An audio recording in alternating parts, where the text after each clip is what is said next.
and they will bring you some other notes from each crime scene.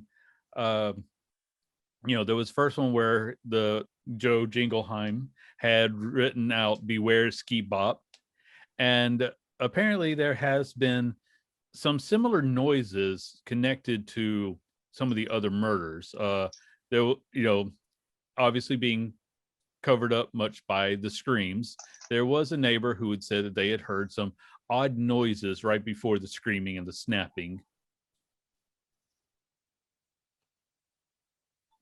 Was any of this like trumpets and drums set to an irregular beat that would change whenever one particular instrument would take the lead? Well, there were no instruments, but yes, it was an irregular beat. We must fight the scat man.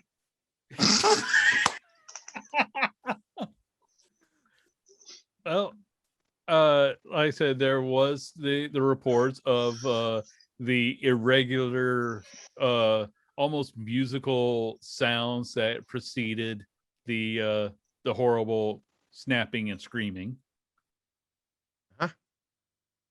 And that did start with Mr. Heimer, who did buy a bag that looks similar to your bag there.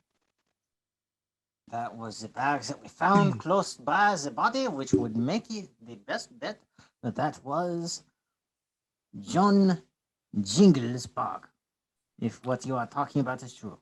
So John Jingle murdered Heimer for the bag? No, that would be a bit Schmidt. So Schmidt, the second victim, killed Heimer for the bag, and then John Jingle killed him for the bag also?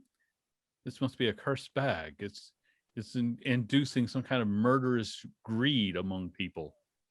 What we need to do is look at the commonalities between each of these three victims. You said that each one had, in the writing of John, there was "Beware the Skidoo."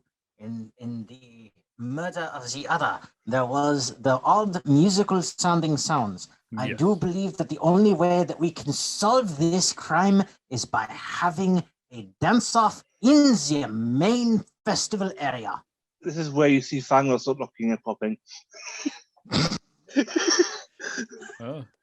The guards are kind of like, this is very unusual, but if the order of old wizened mentor sent them, then this must be the way to the festival grounds.